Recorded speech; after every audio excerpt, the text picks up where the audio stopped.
여러분 안녕하십니까? 생생매거진 오늘 박은정입니다. 대구시가 K2 군공항 후적지의 개발 청사진을 발표했습니다. 두바이를 뛰어넘는 글로벌 미래 경제 중심 도시로 조성한다는 계획인데요. 이를 위해서 금호강 물길을 연결해 유람선이 다닐 수 있도록 하고 중심지에 조성하는 인공호수 옆에는 100층 규모의 랜드마크 건물을 건립해서 글로벌 관광 상업도시로 만든다는 계획입니다. 또 도심항공교통 도입으로 통합신공항까지 20분대에 도달하도록 하고 대구 5대 미래산업을 중심으로 글로벌 앵커 기업을 유치해서 미래 성장 동력을 마련할 예정입니다. 시는 이 같은 전략을 실현하기 위해서 신공항 특별법에 규정된 특구 지정 규정을 적극 활용하고요. 정부가 진행 중인 기회발전 특구와 글로벌 혁신 특구 지정도 추진하는 한편 규제 프리존 특별법을 제정해서 각종 규제 해소에 나설 계획인데요. 대구의 미래 50년 가치 창출을 목표로 하는 K2 후적지 개발 사업 강력하게 잘 추진돼서 지역 성장의 날개가 되길 기대합니다. 6월 28일 수요일 생생매거진 오늘 먼저 안동과 포항 울릉 연결해서 그곳의 소식과 날씨 듣겠습니다. 안동입니다.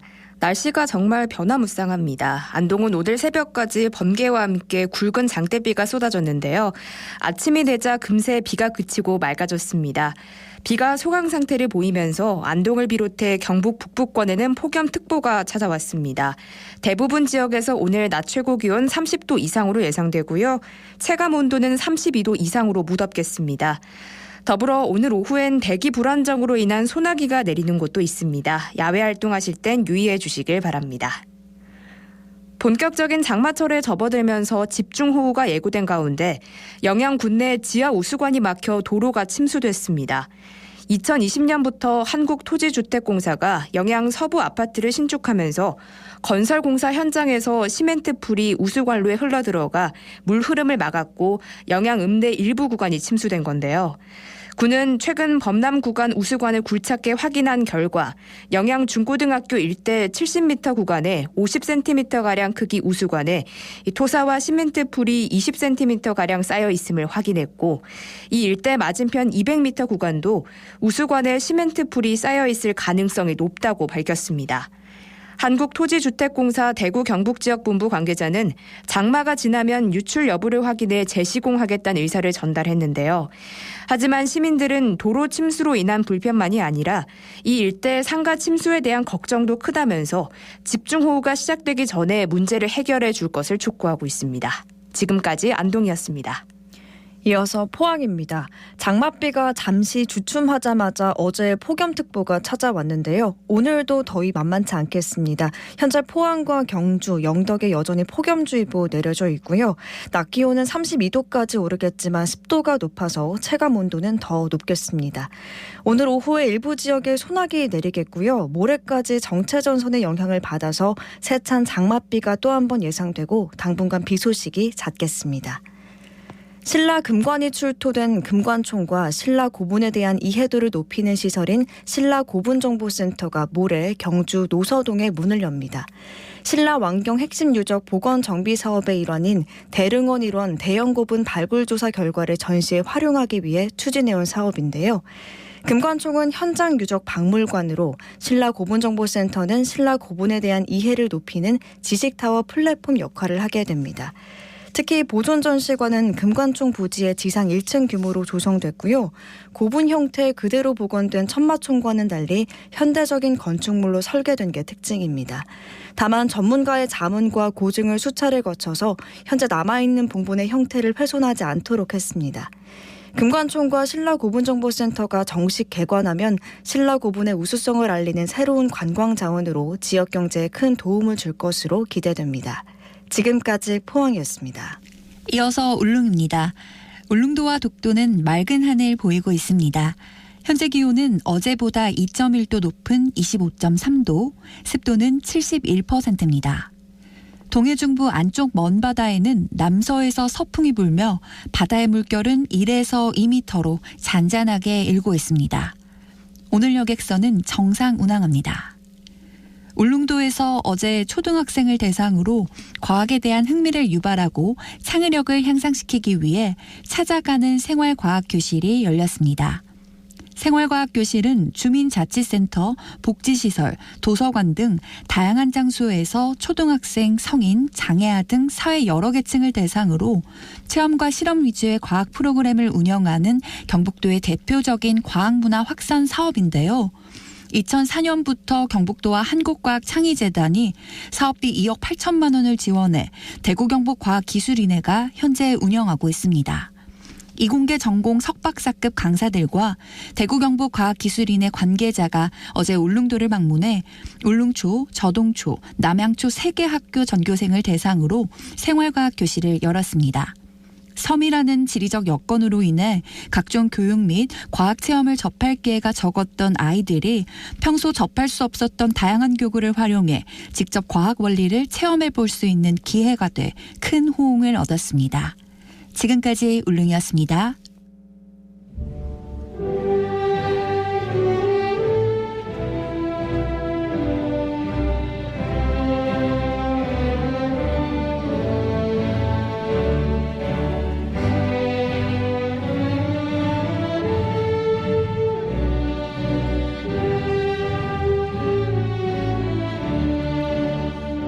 지방소멸 위기를 극복하고 지방의 발전을 위해 뛰는 지자체장들을 만나는 시간입니다. 지방시대를 열다 오늘은 이태훈 대구 달서구청장 만나봅니다. 어서 오십시오. 반갑습니다. 예, 안녕하십니까. 구청장 이태훈입니다. 네. 민선 6기 보궐선거로 이제 달서구청장에 취임을 하셨고요. 다음 달이면은 지금 8년째 달서구를 이끌고 계신 걸로 알고 있습니다. 구청장께서는 지난 8년간 달서구에 눈에 띄게 달라진 점을 뭘 제일 자랑을 하실 수가 있을까요?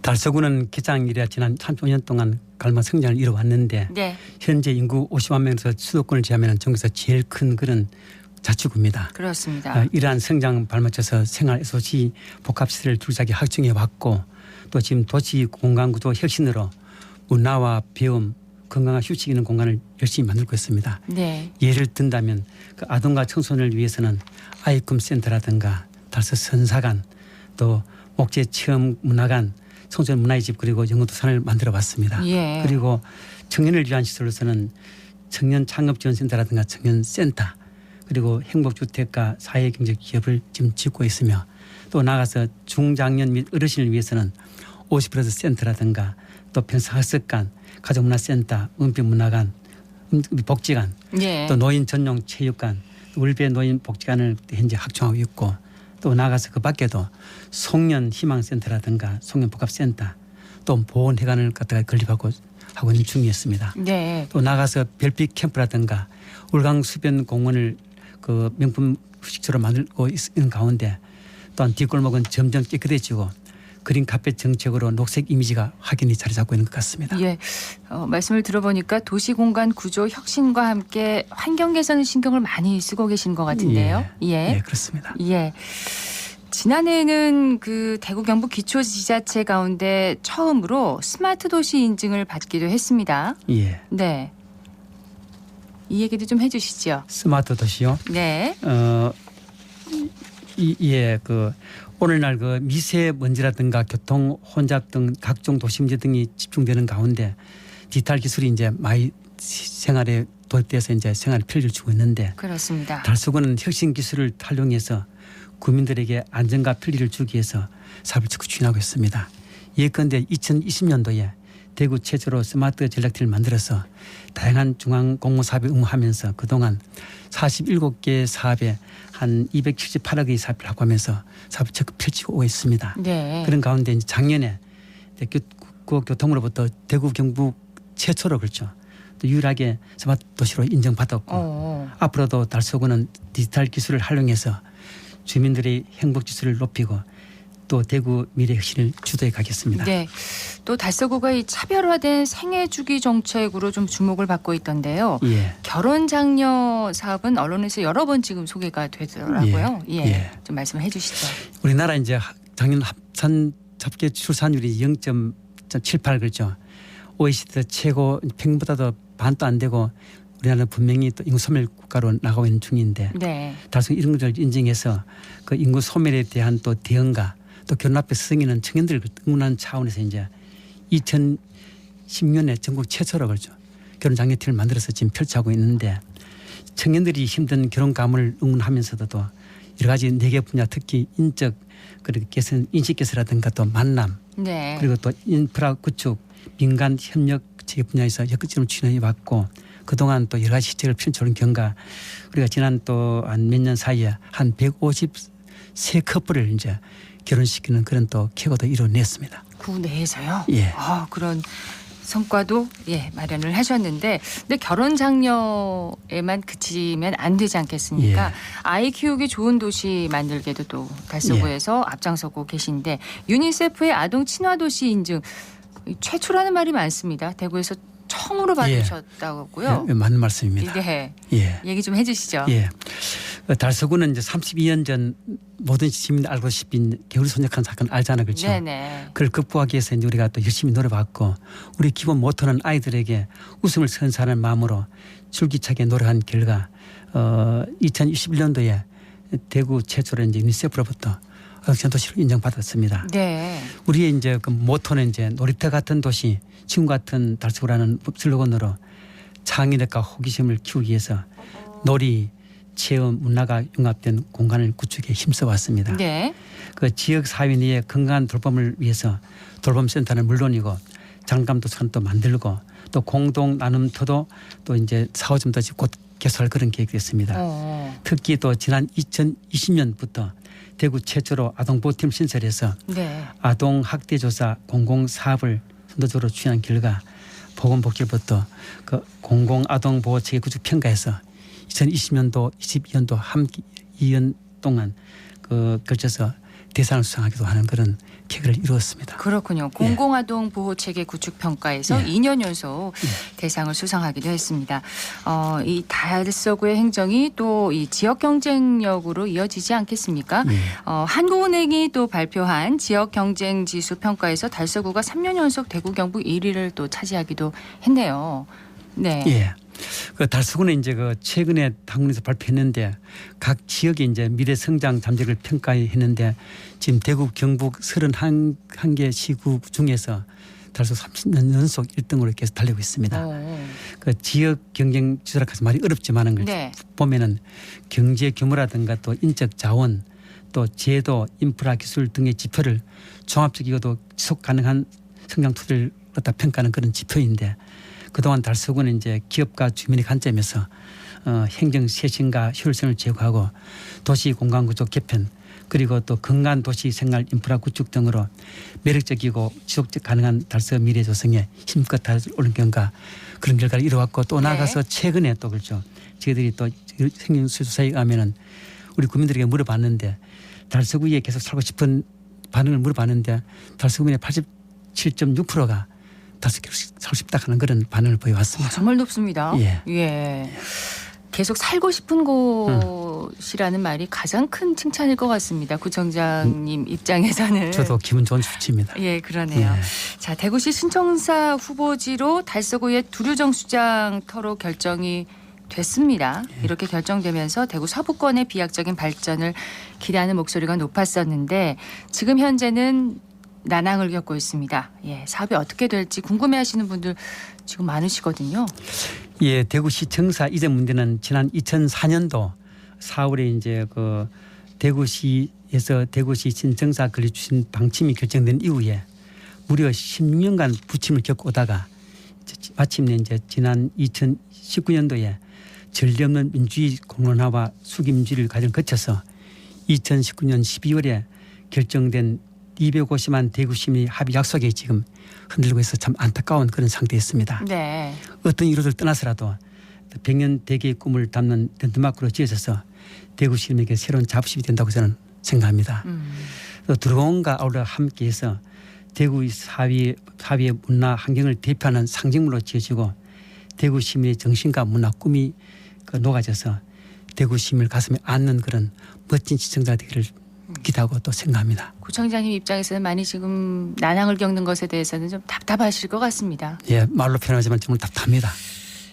예, 앞으로 기대를 걸어볼 만한 또 다른 사업은 또 뭐가 있을까요? 예, 또 많지만 우선 그 지금은 AI 등 디지털 시대이지만은 마음의 힐링이 또 필요한 그런 시대입니다. 네. 그래서 달서구에서는 구민들이 여가와 관광산업 활성화를 위해서 여러 가지 시설을 펼치고 있는데 특히 금호강과 달성습지 인근에 그 복합 문화 공간으로서 대구 서부권 관광 랜드마크가 될 수 있는 달성습지 에코 전망대를 계획하고 있습니다. 그래서 이제 그 타랑성과 기본계 구상을 용역하고 진행하고 있는 중인데 네. 향후 이것이 이제 완성되면은 향후 대구 내륙 습지인 달성 습지라든가 낙동강 물줄기는 물론이고 그 대명리 수지 또 건너편에 바라보는 고령 들판 등을 바라볼 수 있는 그런 멋진 조망이 된다고 저는 봅니다. 네.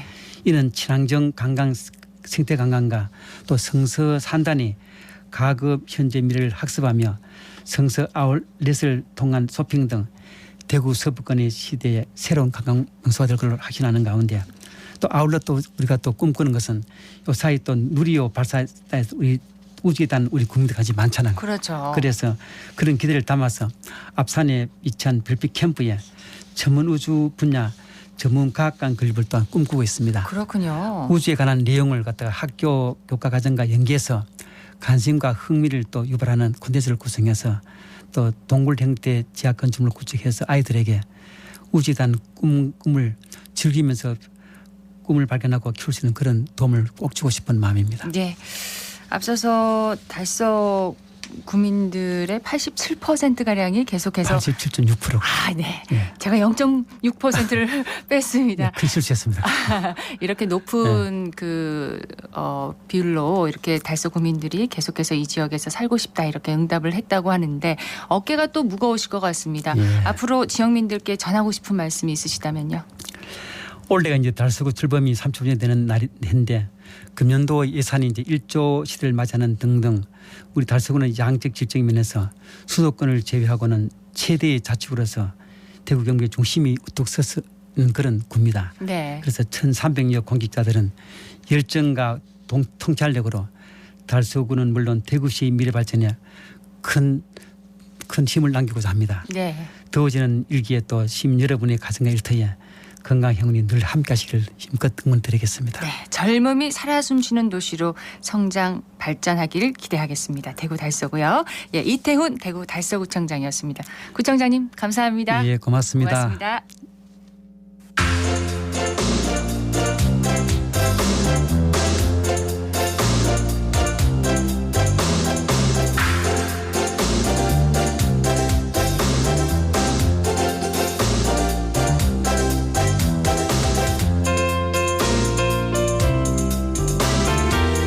(11시 23분) 지났습니다.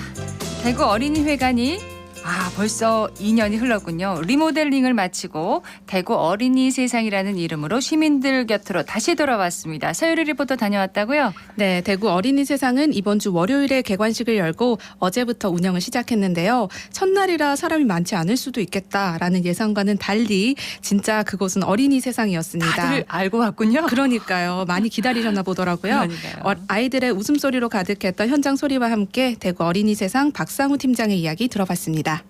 오늘 물고기 어린이 나와요. 예쁘고 싶어.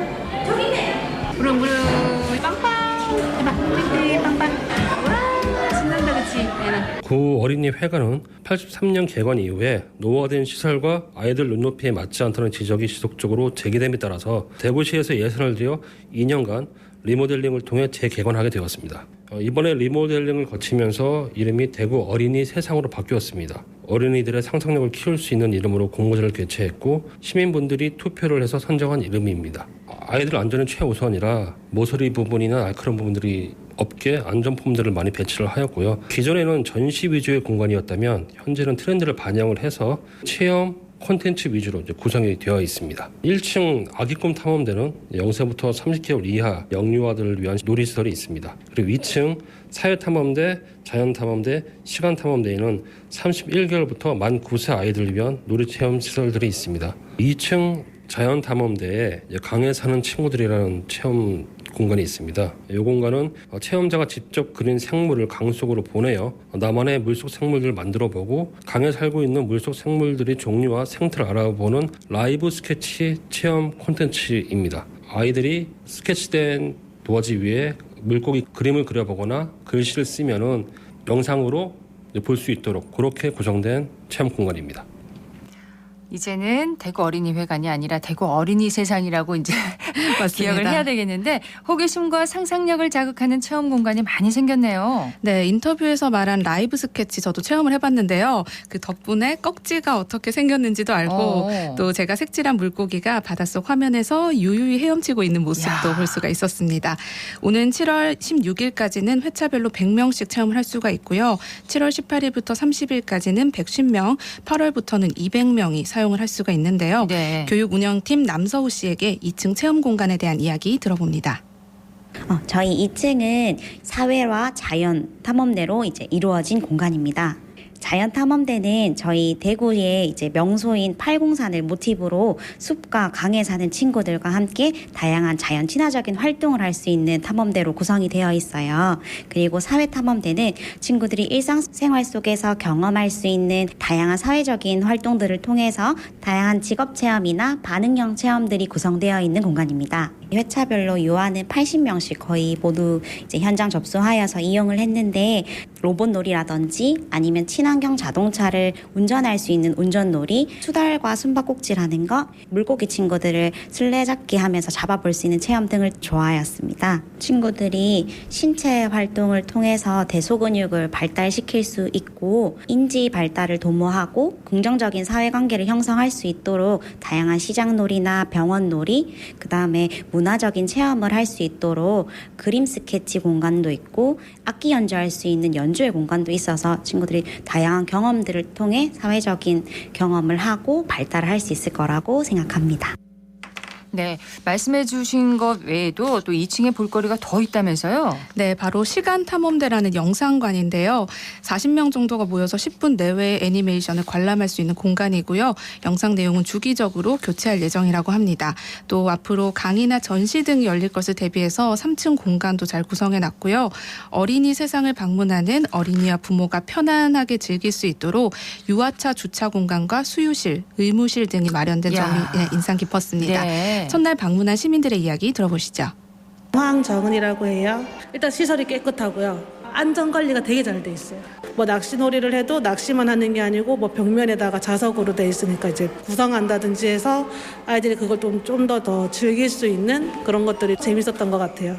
7살 이시원입니다. 제가 한 것 중에 제일 좋아하는 건 물고기 색칠해서 바다에 넣어주기였어요. 소율이 엄마 강보라입니다. 옛날에 어린이 회관에서 이제 어린 세상으로 리뉴얼됐다는 얘기를 듣고요. 시간이 돼서 아기 데리고 왔어요. 1층에는 아무래도 30개월 미만이다 보니까 조금 좀 심심할 수도 있고 그런데 올라와서 보니까 놀이들이 다양하게 있고 해가지고 재밌는 것 같아요. 기억에 남았던 거는 이제 야생 동물들 밤에 여러 가지 동물들이 있는데 터치를 하면 불빛이 남게 되어 있어가지고 친구들도 터치하는 재미도 있고 근데 불이 들어오면서 야행성에 대해서도 알 수 있었고요. 여름이다 보니까 또 실내 활동을 만약에 계획하시고 계신다면 한 번쯤은 꼭 와보셨으면 좋겠어요. 채윤이, 재민이 엄마입니다. 첫날이면 좀 조용할 것 같아서 찾아왔습니다.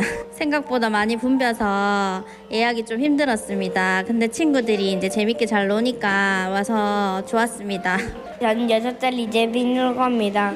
장바구니 놀이가 제일 재밌었어요. 물고기 메론 수박포도를 장바구니에 넣었어요. 장바구니에 있는 재료로 아빠한테 음식을 만들어줬어요. 여기 다른 친구들도 오면 좋겠어요.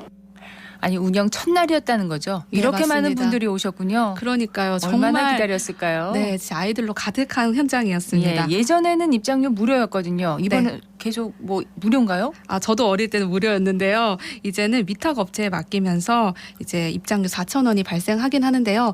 그만큼 그 돈이 아깝지 않은 그런 시설이었습니다. 네. 네, 이제 대구 어린이 세상은 매주 화요일부터 일요일까지 운영이 되고요. 안전한 관람 환경을 위해서 오전 9시 반, 11시 반, 오후 2시, 4시 이렇게 하루에 4번 회차별로 운영을 합니다. 어린이들이 꿈과 희망을 가득 채울 수 있는 공간으로 발전해 나가길 바랍니다. 네, 대구 어린이 세상 꼭 기억해야겠습니다. 서유리 리포터 잘 들었습니다. 네, 고맙습니다.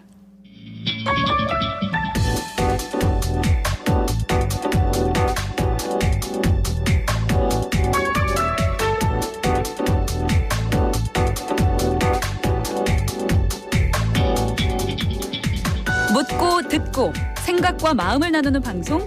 지금 여러분께서는 대구 경북을 보고 듣는 생생 매거진 오늘을 함께하고 계십니다.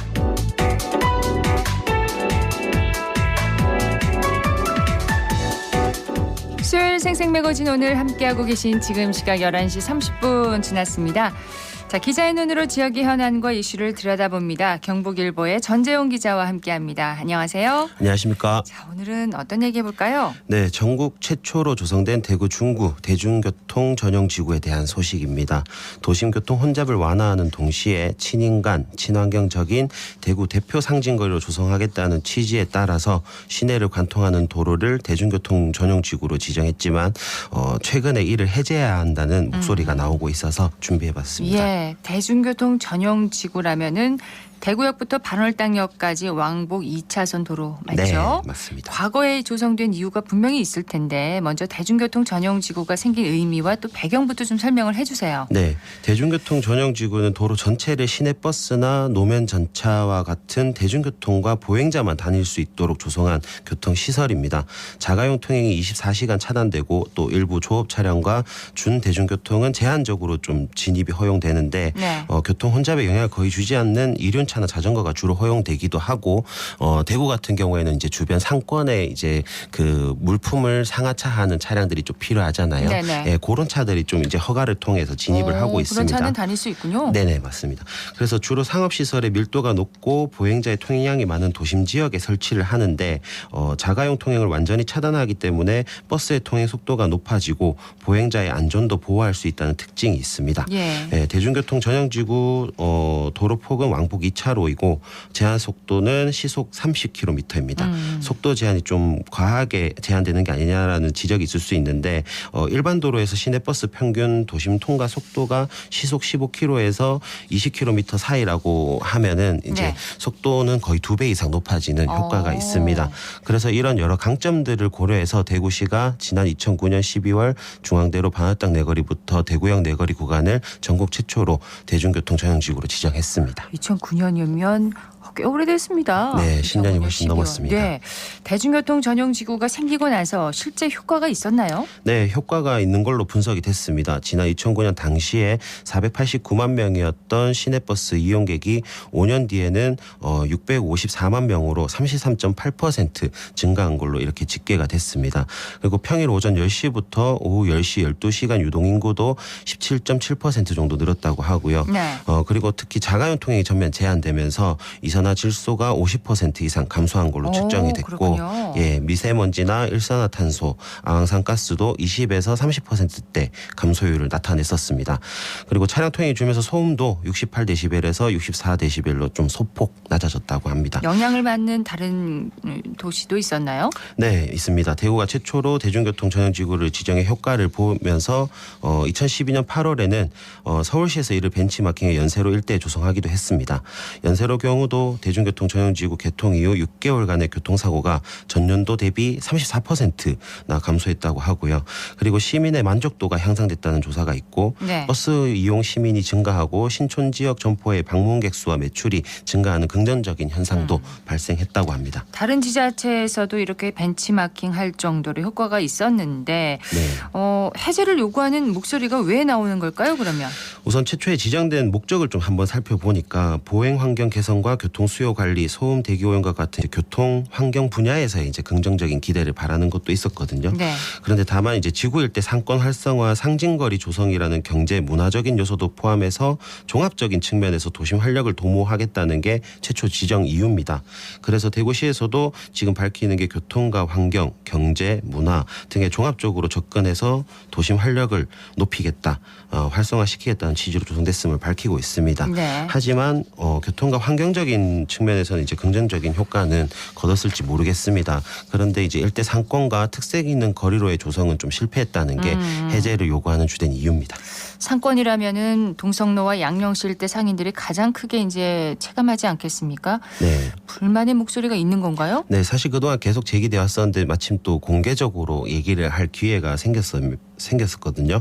지난 22일에 이제 중구청 대강당에서 진행된 원도심 활성화 방안 마련 토론회 자리가 열렸습니다. 이 자리는 이제 임병헌 의원이 이제 원도심 활성화하겠다는 취지로 마련한 토론회였는데 네. 이 자리에 이제 주변 상권 대표들이 참석을 했었거든요. 그래서 그 지역 상인들이 이제 말하는 게 법 제정에 앞서서 현 상권의 활성화를 저해하는 요소를 먼저 해결해야 하는 게 아니냐 이런 바람을 좀 전했습니다. 그게 바로 이제 대중교통 전용지구 해제입니다. 예. 그래서 먼저 발언에 나선 조성혁 동성로 상정가 상인의 수석 부회장 말을 들어보면 대중교통 전용지구가 양양시 종로거리와 동성로 거리를 이제 분단한 것처럼 돼 있다. 그리고 옛날에 대중교통 전용지구를 지정할 때에는 그 시대에는 뭐 어떻게 맞았는지 모르겠지만 대구는 교통이 좋아서 차를 대부분 다 끌고 다니거든요. 그래서 그런 점에서 봤을 때는 상권 활성화의 걸림돌로는 대중교통 전용지구가 걸림돌이 아니냐 이렇게 얘기를 했었고요. 시민들의 접근을 막는다. 네네. 이렇게 보는 거군요. 네. 그리고 동성로 상권 침체와 관련해서도 이제 발언을 했는데 동성로 내부적으로 보면 차가 들어올 수 있는 길가에 매장은 이제 빽빽하게 찼다고 합니다.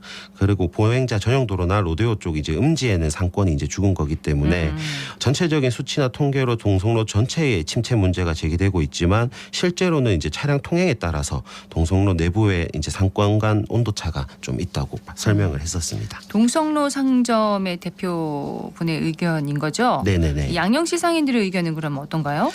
이병식 양영시 보존위원회 이사장도 대중교통 전용지구 해제를 좀 희망사항으로 꼽았었는데요. 한방특구라는 이름을 가지고 있지만 상권에서는 뭐 큰 효과를 누리지 못하고 있다. 시대가 변하기 때문에 약방업체가 줄고 다른 업체가 늘어나는 상권 변화에 상생하는 안을 찾아보고는 있는데 회원들의 얘기를 들어보니까 대중교통 전용지구를 해제하고 싶다는 게 주된 이제 요구라고 합니다. 네. 그리고 이제 인근 병원에서 그러니까 영대병원 내거리나 이제 주변에 병원들이 있잖아요.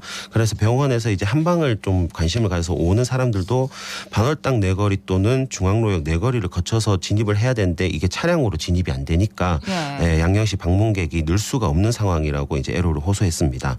그래서 이제 차를 타고 들어올 수 있는 환경을 만들어줘야 하고 또 이런 환경으로 인해서 상권이 죽어가는 게 중구 원도심을 살리지 못하는 원인이라고 이렇게 설명했습니다. 이런 의견들이 로컬 생태계 활성화 법 제정을 위한 토론회에서 이제 의견이 나온 거잖아요. 네, 맞습니다. 그러니까 현 상권의 그 활성화를 저해하는 요소로 지금 대중교통 전용지구 해제를 지금 주장을 하고 있는 건데. 네. 그러면은 이 대중교통 전용지구가 상권과 원도심 침체의 원인이다. 이런 의견들인 건데요. 네. 혹시 대중교통 전용지구 해제를 요구하는 또 다른 이유도 있나요? 지금 교통 대란 문제가 계속 제기되고 있거든요. 그 대구 중앙로 주변에 대규모 주상복합 건물이 이제 계속 지어지고 있는 상황입니다. 그렇죠. 그래서 인근 도로의 교통이 매우 혼잡해질 거라는 이제 지적이 나오고 있는데 현황을 살펴보면 대구역 내거리에서 반월당 내거리 중앙로 대중교통 전용지구 약 1km 구간에 일대에는 오는 8월부터 대규모 주상복합 아파트 3곳과 오피스텔 1곳, 생활용 숙박시설 1곳이 잇따라 이제 준공이 됩니다. 네. 도시철도 중앙로역 4번 출구 인근에는 지상 18층, 지하 5층 규모인 280여 실 규모의 오피스텔이 또 진골목 인근에는 지상 13층, 지하 2층 규모의 260여 실의 규모의 생활용 숙박시설이 들어섭니다. 또 9월에는 북성로 옛 공구거리의 지상 49층, 지하 4층 규모의 이제 800세대의 대규모 주상복합 아파트가 준공되고 여기에 228 기념 그 중앙공원 인근에도 지상 49층, 지하 3층 규모의 주상복합이 세워집니다. 다 대중교통 전용지구 근처잖아요. 네, 주변이죠. 맞습니다. 그래서 입주 세대가 여기도 한 400세대 정도 되는데 25년에도 오는 25년에도 11월 준공을 앞두고 있고 26년에도 중앙내거리 인근 롯데 영플라자가 있던 부지 있잖아요. 네. 거기에도 이제 지상 19층, 지하 6층 규모로 약 300세대에 달하는 주상복합 아파트가 또 세워집니다. 그러면 올해만 해도 약 1,300세대가 대중교통 전용지구 일대에 입주를 하게 되고 이후 입주 세대까지 고려하면 중앙로 진출입이 너무나 어려워지기 때문에 도심 혼잡이 예상됩니다. 우회한다고 해도 교통 대란을 피할 수는 없을 것 같아요. 없을 것 같은데 그럼 대중교통 전용지구를 유지할지 해제할지 장단점이 분명히 있을 거잖아요. 네, 좀 맞습니다. 세밀하게 검토할 필요가 있을 것 같습니다. 대구시는 어떤 입장을 내놨나요? 안 그래도 이제 대구시의 입장을 좀 확인을 해보긴 했습니다. 그래서 도심 상권의 목소리나 이제 교통 혼잡 우려에 대해서 충분히 인지를 하고 있다고 밝혔고요. 그리고 동성로 일대 상권에서는 2009년부터 대중교통 전용지구가 지정될 때부터 이제 반발을 했었거든요. 예, 그래서 근데 당시에는 시가 경제 활성화나 이제 환경 보호나 그다음에 교통 편의를 위한 그런 종합적인 정책이기 때문에 설득이 가능했었는데 네. 13년이라는 시간이 흐르면서 경제와 문화적인 측면에서 이제 효과가 좀 미미하다는 게 어느 정도 드러난 상황으로 볼 수 있겠습니다. 그래서 시에 확인해 보니까 우선 내부적으로 관련 사항을 검토하고 있고 대중교통 전용지구 해제 여부에 대한 결정도 어느 정도 가닥을 잡아가고 있는 상태라고 합니다. 아직은 알려지지 않았나 봐요? 네, 알려주지 않더라고요. 예. 우선은 그래서 다만 대중교통 전용지구 해제 여부를 포함해서 원도심 활성화 관련된 좀 정책을 좀 고민하고 있기 때문에 밝히지 못했다고 하는데 아마 그런 설명을 할 수 있는 기회가 있지 않을까 조만간 그렇게 생각이 듭니다. 참 13년이라는 세월이 길긴 길잖아요. 많은 너무나, 변화가 있었습니다. 맞습니다. 자, 정 기자가 보기에는 어떻습니까? 이 대중교통 전용지구 해제될까요? 네, 대구시가 뭐 밝힐 수는 없다고 했지만 제가 가만히 그 느낌상으로 보기에는 해제되는 방향으로 좀 가는 게 아닌가 이런 생각이 좀 들었습니다. 사실 과거에 대구시가 대중교통 전용지구로 지정한 이유 중에 하나가 교통 혼잡이 극에 달하면서 시내로 진입하는 불편이 있다는 측면도 불편하긴 있었고요. 했었어요, 정말. 예, 정말 불편했었고 또 도로에도 불법 주차가 많았고 그래요. 인도에는 이제 입가판 같은 게 가득 차서 사람이나 차량 통행이 이제 불편하기도 했었거든요. 네. 그래서 당시 대구 도심을 통과하는 차량 속도가 시속 24km 정도였다고 합니다. 중앙로는 그 절반에도 미치 못하는 10km에 불과했기 때문에 거의 절반의 속도로 이동할 수밖에 없었고 네. 그래서 이런 배경과 현재 환경을 고려하면 보행로 쪽은 좀 많이 개선됐다고 저는 보거든요. 그래서 이를 유지하면서 대중교통 전용지구를 해제하는 안이 나왔으면 하는 바람이 있습니다. 유지한다는 거는 보행로 쪽을 그렇죠. 특화거리로 네. 이제 조성을 했기 때문에 이제 이미 사람들의 놔두고. 인식이 네. 보행로는 안전하게 다닐 수 있는 거리라는 인식이 이제 벌써 생겼잖아요. 그러면 그런 보행로를 좀 안전하게 보호하는 유지하는 방안을 같이 마련하면서 네. 해제되더라도 차량들이 딱 정확하게 정해진 도로로만 다닐 수 있도록 그리고 그런 교통 편의가 좀 신호 체계를 잘 잡아서 잘 흘러갈 수 있도록 그런 부분에서 좀 개선책이 나와야 된다고 그렇게 생각이 듭니다. 예, 지금 대구시에서는 뭐 내부적으로는 가닥을 잡은 상태라고 하는데 네. 윤곽이 언제쯤 드러날까요? 저는 사실 다음 주쯤이면 나오지 않을까 이렇게 예측을 좀 해보는 게 그렇군요. 제가 아마 다음 주 이 시간에 한 번 더 원도심 활성화 더불어서 소개할 수 있는 시간이 있지 않을까 그렇게 잠깐 예측이 듭니다. 그런데 우선 시가 그런 부분을 아직 밝힐 수는 없다고 하니까 당분간 좀 기다려보면서 지켜보도록 또 하겠습니다. 여기까지만 얘기를 하죠. 네, 예. 알겠습니다. 경북일보의 전재영 기자였습니다. 고맙습니다. 감사합니다.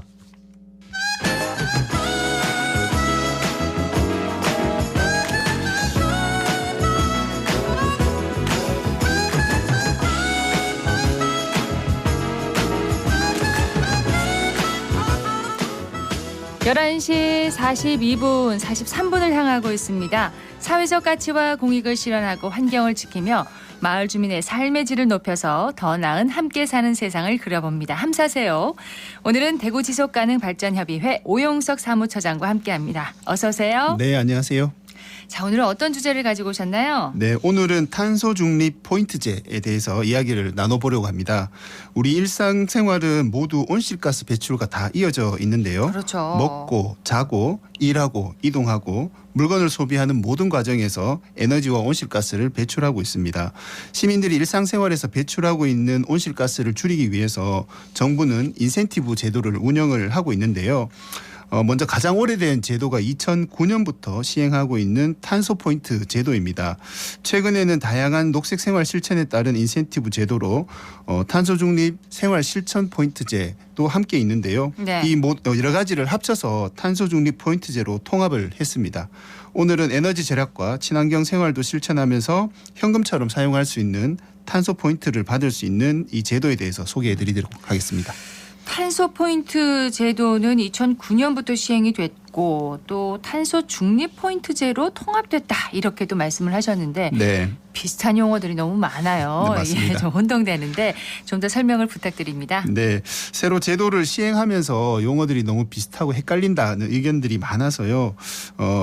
2009년부터 시행된 탄소 포인트제는 이미 많은 시민들이 참여하고 계실 것 같은데 탄소 포인트제는 전기, 수도, 도시가스 사용량을 줄이고 감축률에 따라서 탄소 포인트를 부여하는 온실가스 감축 실천 제도입니다. 네. 2018년부터는 자동차 부문의 탄소 포인트 제도 시행이 되었고요. 2022년부터는 텀블러와 전자영수증 등을 이용해서 인센티브를 적립하는 탄소 중립 생활 실천 포인트 제도 시행이 되었습니다. 지난해 말 이 세 가지 제도를 탄소 중립 포인트로 명칭을 통합하고 에너지, 자동차, 녹색 생활 실천 3개 부문으로 참여할 수 있도록 운영을 하고 있습니다. 그러면 그 이전에 그 제도가 탄소 중립 포인트제로 다 통합이 됐다는 얘기시네요. 맞습니다. 네, 참여를 하면은 받는 혜택과 또 참여 방법 좀 알려주세요. 네, 명칭은 통일되었는데 운영 시스템이 아직 통합되지 않아서 이용하는 데 조금 불편하신 점은 있겠지만 어쨌든 3개 부문별로 각각 홈페이지가 운영이 되고 있어서 참여도 각 부문별로 별도로 신청을 하셔야 됩니다. 네. 2009년부터 시행되었던 탄소 포인트제는 탄소 중립 포인트 에너지로 바뀌었다고 생각을 하시면 되고요. 인터넷 검색 사이트에서 탄소 중립 포인트 에너지 탄소 중립 포인트 녹색 생활을 검색하시면 해당 사이트에 접속을 하실 수 있습니다. 탄소 중립 포인트 자동차 제도는 참가 인원이 제한이 되어 있고 별도의 모집 기간이 있어서 현재는 모두 마감이 된 상태로 내년에 모집할 때 참여가 가능한 상황입니다. 벌써 마감됐군요. 네. 예. 그럼 참여가 가능한 분야 혜택도 좀 알려주세요. 네, 현재 참여가 가능한 탄소 중립 포인트 에너지와 녹색 생활 실천을 중심으로 말씀을 드리도록 하겠습니다. 우선 탄소 중립 포인트 에너지는 전기, 상수도, 도시가스에 대한 지난 2년 동안 월별 평균 사용량하고 현재 사용량을 비교해서 절감 비율에 따라서 탄소 포인트를 지급합니다. 예를 들어서 감축률이 5%를 넘으면 탄소 포인트를 받을 수가 있는데요. 네. 5에서 10%까지는 전기는 5,000포인트, 상수도는 750, 도시가스는 3,000포인트로 총 8,750포인트를 받을 수 있는데요. 15% 이상 감축하면 최대 25,000포인트까지 부여가 됩니다. 여기서 1포인트는 2원이라고 생각을 하시면 되는데 그러면 최대 1년에 5만 원까지 지급받을 수 있다고 생각하시면 최대 됩니다. 금액이 5만 원입니까? 네. 예. 열심히 좀 감축을 해봐야 되겠는데 온실가스 배출도 좀 줄이고 요즘 많이 인상된 전기요금도 줄이고 좀 탄소 포인트도 또 받으니까 일석삼조인 것 같습니다. 참여는 누구나 할 수 있는 거죠? 네, 맞습니다. 누구나 참여 가능하고요. 개인이나 상업 시설도 참여를 할 수 있고요. 아파트, 학교, 일반 건물 등 이 단지별로도 참여가 가능합니다. 가정에서는 세대주나 세대원 누구나 참여 신청할 수 있고요. 네. 상업시설에서는 실사용자가 참가 신청하시면 됩니다. 아파트는 관리사무소장, 학교는 학교장, 일반 건물은 건물 관리자가 신청하실 수 있습니다. 아파트 같은 경우 개별로는 힘든 거네요. 개인도 하실 수 있고 아파트 단지로도 전체로. 할 수가 있고. 네. 그렇군요. 그래서 탄소 중립 포인트 에너지 홈페이지에서 가입하실 수 있고요. 인터넷 사용 힘드신 분들은 관할 시군구청의 담당 부서에 방문을 해서 신청서를 작성하고 제출하는 방법도 있습니다. 네. 말씀하신 것처럼 최근에 전기요금이 가파르게 인상되고 있어서 올여름 에어컨 사용에 따른 전기요금 부담이 커질 것으로 예상이 되고 있어서 절약 방법도 꼼꼼하게 체크를 해두시면 좋을 것 같습니다. 한전 적자가 심해서 전기요금 인상 얘기가 계속 나오고 있는데 이미 상당히 올랐습니다. 네, 맞습니다. 한전 누적 적자가 올해 1분기까지 44조 원을 돌파를 했습니다. 그래서 전기요금을 현실화해야 된다라는 요구가 지속적으로 있었는데요. 2023년 올해만 하더라도 1분기에 킬로와트당 13.1원, 2분기에는 8원이 인상이 되었습니다. 네. 지난해에도 1분기는 동결이 되었지만 2분기, 3분기, 4분기 연속으로 6.9원, 5원, 7.4원이 올랐습니다. 그러면 2022년부터 올해 2분기까지 전기요금은 총 킬로와트당 40원 넘게 오른 셈입니다. 근데 특히 이제 지금처럼 더운 여름철에 냉방기 사용을 해야 되잖아요. 맞습니다. 전기요금 부담이 크거든요. 네. 껐다가 바로 켭니다. 더우니까. 네. 근데 조금이라도 전기요금을 아낄 수 있는 방법이 있을까요? 네, 여름철에 전기요금이 많이 나오는 이제 중요한 핵심적인 이유는 에어컨 사용 때문입니다. 예. 에어컨이 전력 소비량이 많기 때문에 이 여름철에 에어컨을 어떻게 사용하느냐에 따라서 전기요금에 많은 영향을 미치게 되는데요. 에어컨을 가동하더라도 몇 가지 방법을 알아두시면 훨씬 더 효율적으로 이용할 수 있습니다. 처음 에어컨을 가동할 때는 강풍으로 시작을 해서 희망 온도에 도달하면 적정 실내 온도로 다시 조정을 하시는 게 좋습니다. 선풍기와 함께 가동하면 공기 순환이 빨라져서 그렇죠. 훨씬 더 냉방 효과를 느낄 수 있고 전기요금도 절약을 할 수 있고요. 예. 에어컨을 가동하기 전에 필터를 청소해 주시면 건강에도 좋고 냉방 효율도 높아지는 효과가 있습니다. 실천이 중요한 것 같습니다. 네. 알고 있어도요. 자, 다시 탄소 중립 포인트제에 대해서 얘기를 나눠보겠습니다. 에너지 부분에 대해서는 소개를 해주셨고 녹색 생활 실천 부분도 있다고 하셨잖아요. 네. 예, 어떤 실천을 할 수 있을까요? 탄소 중립 포인트 녹색 생활 실천은 일반 시민들이 탄소 중립 생활 실천 문화를 확산하기 위한 다양한 친환경 활동에 따라서 인센티브를 지원하는 제도입니다. 실천 항목은 매우 다양한데요. 종이 영수증 대신에 전자 영수증을 이용하는 항목도 있고 네. 커피 전문점에서는 일회용 컵 대신에 텀블러나 다회용 컵을 이용할 수도 있습니다. 요즘 배달 음식도 많이 주문을 하시는데요. 그렇죠. 일반 일회용기 대신에 다회용기 사용을 선택하는 방법도 있고요. 그 외에도 일회용 컵을 반환한다든지 리필 스테이션이라고 하죠. 용기를 가져가서 필요한 내용물만 받아오는 이런 활동도 있고요. 무공해차를 대여를 한다든지 친환경 제품 구매와 같은 활동을 통해서 인센티브를 받을 수 있습니다. 이런 녹색 생활 실천도 에너지처럼 탄소 포인트로 인센티브를 지급하나요? 아닙니다. 여기 탄소 중립 포인트 녹색 생활 실천은 현금이나 신용카드 포인트로 바로 지급을 하고 있습니다. 홈페이지에서 회원 가입을 하시면 포인트를 계좌로 받을 건지 신용카드 포인트로 받을지 선택을 할 수 있습니다. 네. 실천 활동에 따라서 지급액도 차이가 있는데요. 전자영수증은 건당 100원, 텀블러나 다회용 컵 이용 시에는 개당 300원, 다회용기 이용과 친환경 제품 구매는 회당 1,000원으로 탄소 중립 포인트를 지원받을 수 있고 연간 지급 상한액은 7만 원입니다. 그렇군요. 자, 녹색 생활 실천도 하고 인센티브로 현금도 지원받으려면 어떻게 해야 되나요? 네, 우선 홈페이지에서 회원 가입을 하셔야 되고요. 실천 항목에 따라서 인센티브 적립 방법이 조금씩 다른데요. 전자영수증, 텀블러 이용 등은 각 회사별 앱에서 전자영수증 이용으로 설정을 해두시거나 앱을 이용해서 텀블러 사용으로 주문을 하시면 현금을 지원받을 수 있습니다. 네. 친환경 제품 구매는 홈페이지에서 참여 기업 확인하시고 2,000원 이상 친환경 제품을 구매하시면 영수증 발행 한 건당 1,000원이 적립이 됩니다. 아직 시행 초기라서 대구에서는 적용되지 않는 실천 항목도 일부 있는데요. 네. 자주 사용하시는 몇몇 제품들, 다회용 컵이나 텀블러 사용만이라도 실천해 두시면 환경도 보호하고 또 실천 혜택도 받을 수 있을 것 같습니다. 네, 오늘은 탄소 중립 포인트제에 대해서 알아봤습니다. 대구 지속가능한 발전협의회의 오용석 사무처장이었습니다. 고맙습니다. 네, 고맙습니다.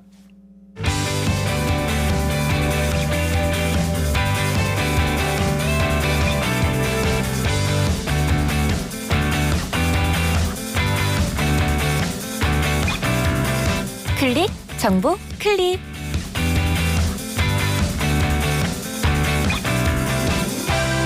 미세먼지와 오존 등 대기 오염도가 환경 기준을 초과해 심각한 위해를 끼칠 우려가 있을 때 해당 지역의 대기 오염 경보를 발령하는 제도가 있습니다. 바로 대기 오염 경보제인데요. 대구광역시가 7월부터 군위군이 편입됨에 따라 발령 권역을 기존 대구시 1개 권역에서 대구권과 군위권으로 나누어 확대 운영합니다. 대기오염 경보가 발령되면 교통과 버스 승강장 등 전광판을 통해 시민들에게 경보 메시지가 전달되고요. 문자 알림을 신청하셨다면 경보 상황과 더불어 행동 요령까지 문자로 안내받을 수 있습니다. 대기오염 경보 알림 서비스 제공을 원하신다면 대구광역시 실시간 대기정보 시스템 누리집에서 신청할 수 있습니다.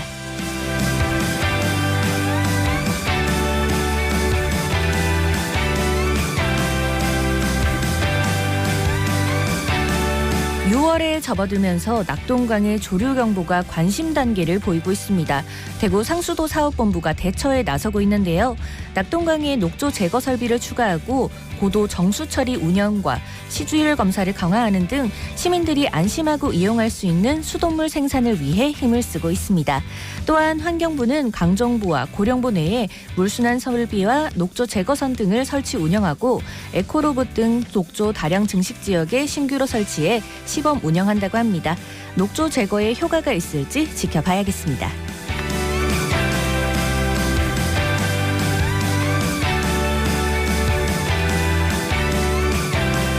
올여름도 많이 더울 것으로 보이는 가운데 대구 소방안전본부가 온열로 인한 응급 환자 발생을 대비해 오는 9월까지 119 폭염 구급대를 운영합니다. 이 폭염 구급대는 얼음조끼와 생리식염수, 얼음팩을 준비하고 구급대원은 쿨토시와 쿨스카프도 마련했다고 하는데요. 또 주변에서 온열 환자가 발생하면 응급처치 안내와 의료상담 그리고 치료가 가능한 적정 병원 선정 업무를 위해 구급상황관리센터가 24시간 운영된다고 합니다. 폭염 경보가 발령되면 야외 활동은 가급적 피하고 틈틈이 물과 함께 그늘에서 휴식을 취해야 한다는 것 잊지 마세요.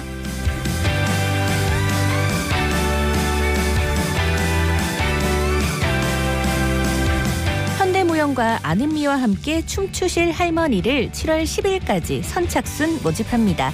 공연은 조상님께 바치는 댄스라는 제목으로 할머니 출연자 10명을 모집하는데요. 이 선발자들은 다가오는 10월 14일과 15일 대구 문화예술회관 80홀 무대에 오르게 됩니다. 신청 자격은 65세 이상, 춤을 전공하지 않은 여성이라면 누구나 지원 가능하고요. 자세한 사항은 대구 문화예술회관 홈페이지를 통해 확인할 수 있습니다. 지금까지 클릭 정보 클립 윤가영이었습니다.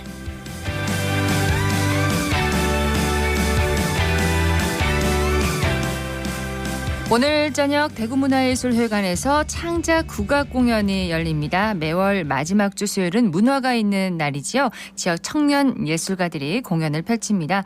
전통음악을 현대음악 스타일로 재해석해서 색다른 무대를 펼친다고 하는데요. 홈페이지를 통해서 예매가 가능합니다. 마음의 여유가 필요하신 분들 국악의 소리와 함께 하는 그런 시간 가져보시기 바랍니다. 오늘 대구 경북 지역 찜통 더위 속에 소나기가 내리겠습니다. 예상 강수량 5에서 40mm가량이고요. 낮 기온은 29도에서 32도 분포로 어제보다는 1, 2도가량 낮겠습니다. 생생매거진 오늘 준비한 순서 여기까지입니다. 박은정이었습니다. 여러분 고맙습니다.